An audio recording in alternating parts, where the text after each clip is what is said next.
Welcome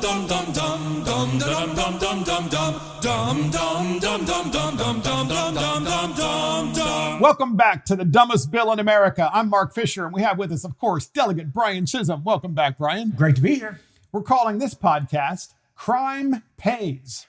Yes, crime pays, because you know what pays to be a politician who votes for funding for your nonprofit that you created or head up, and then pay yourself from that nonprofit a whole lot of money. Yeah, crime pays. Brian knows a lot about this. We're going to talk about Civic Works, which is a nonprofit in Baltimore. I think it's Baltimore City, right? Yes. And Civic Works is funded not by, you giving them money or me giving them money as a donation, not by private industry giving them money, but no, they go to the state to get their funding. And the guy that runs it is a member of the House of Delegates. I'm going to go to Brian because he's an expert on this subject matter. Brian, what can you tell us? Well, Delegate Dana Stein he was a co-founder. He founded it, I think, in 2000. Dana Stein represents Baltimore County, right? Or and Baltimore City. I don't know. And he is a member of the House of Delegates. I think it's partly Baltimore County for sure.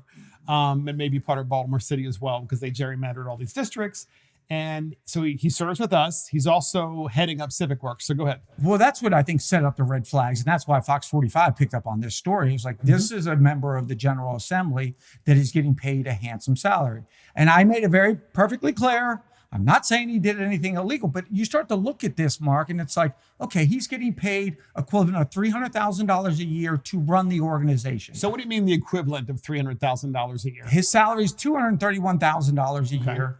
For 9 months out of the year work, right? He is the executive director. So if you look at it over 12 months, I'm assuming when he's in... So this Dana Stein runs Civic Works, which is a nonprofit. He gets paid $231,000 a year, but he only works 9 months because the other 3 months, he's a member of the House of Delegates when they're in session, and he gets paid over $50,000 there. Right, and he's a chair of a couple subcommittees. So he's a no-show for his $231,000 job for 3 months. Yeah, well, and that's what the other red flags were raised about.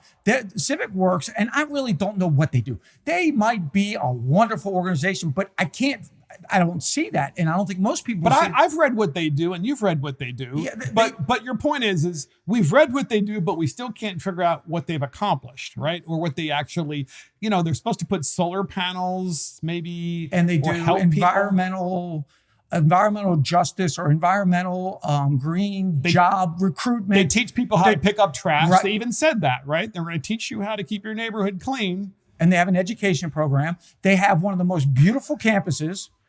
They have weddings there. It's called Clifford Mansion in Baltimore City that they rent from the city of Baltimore for $1 a year. So Baltimore City, which is effectively bankrupt, rents this mansion to Civic Works, right, which is funded by the taxpayers, at the state level, at least mostly by the state level, by taxpayers, and they only pay Baltimore City $1. Correct. It's either $1 a month, $1 a year. I don't know. Sketchy. Sketchy. My whole point too is, look, this is being funded in two ways: federal government and us. Right? Mm-hmm. We know the state of Maryland has paid Civic Works close to $11 million over the last 4 or 5 years. Wait a minute, $11 million? They've collected $145 million in funds over. How much money have they gotten from the state? I don't know total. I just know the last 5 years. So but they get money from the state too, and doesn't Dana Stein vote for those bills? I don't.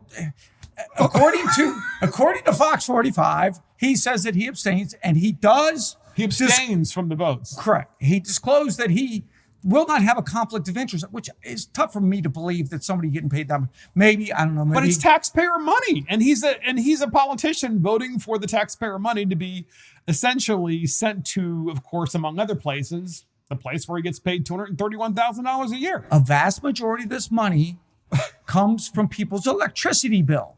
My point is this. Oh, crap. People are getting crushed on their electricity bill. If you went to anybody in the state of Maryland and said, well, we want to charge you more on your electricity bill so Civic Works can go out and do whatever Civic Works does. That's an involuntary. Yes. It's like me running a company and saying, hey, you know what? I am going to take more money out of your paycheck to go and start to invest in somebody else that's going to take your job. So let me ask the podcast listeners something that's important. I'm going to ask Brian to answer this.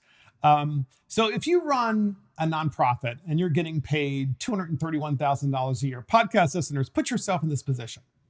And the taxpayers are funding your nonprofit and you're getting millions and millions of dollars a year so you can continue to increase your salary over time. $14 million a year they average. $14 million a year. And you're only working 9 months out of the year for this $231,000. So Brian and podcast listeners, what would be the incentive to solve the problem for which your nonprofit was set up? You wouldn't set up a nonprofit to ever solve the problem because you would want this perpetual gravy train of money paid to yourself, so you wouldn't want to solve the problem. Brian. I would applaud Dana Stein if the money was given voluntarily. If it was coming from the public, hey, this is what we do. We want to give money. So you mean like private businesses? The private businesses said, you're doing such an amazing job. I'm going to make donations to you. Well, that's a private transaction. Or citizens, right. This is taken involuntarily. It is by forced. Taxpayers. It is a mandate. It's a hidden tax on your electric bill, and it's going to fund this. Now, look, Civic Works isn't the only one. There's literally dozens upon dozens of people that are capitalizing on this money. And I think that people should have the option, hey, I want my money to go here. Guess how many people would give money to Empower if they said, well, it's going to cost you more on your electricity bill. You in or you out? You know how many people are going to be out? Everybody's going to be out. Hey, we want Civic Works to continue to go up. Your electricity bill is going to be one of the highest in the country. So let me ask you a question about this, and podcast listeners, if you can find this information out too.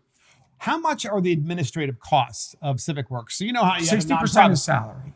So 60% of the money that Civic Works gets from taxpayers, 60% is used for salary. So 40% is only used for programs. Right. And who's watching the program? I mean, so they're not doing, this is the biggest grift ever. It's theft. And this is why it became a story to Fox 45. And I applaud Patrick Huff for doing a great job on this. They have failed audit after audit after audit after audit. If your kid keeps taking money from you and that kid can't explain to you where the money is going, don't you at some point say, you have to show me where the money's going and what are you doing with it? And that's where we are. We are involuntary. It's theft to take money out of somebody's electric bill and then give it to another group that they don't even know about, and that group not be able to prove what they did with the money. And 60% of the money is going to their salaries. So why would you ever solve the problem? You know, if you're trying to say, oh, we're climate change and picking up trash, you would never solve the problem. You would never solve the problem because it would be never an incentive. Final thoughts on this, Brian? I think what's really egregious to me is I'm sick and tired of the Democrats coming up and saying BG&E's the boogeyman, BG&E's the boogeyman. Guess what? BG&E's got a nice cozy relationship with Civic Works. That, to me, is egregious. So BG&E has taken money out of your electric bill and it's ended up in Civic Works' pocket, and they're all holding hands and singing Kumbaya and saving the world with these green energy projects that nobody has seen. And that's the dumbest bill in America. You know, crime really does pay when you're a politician and you're a Democrat. See you next time.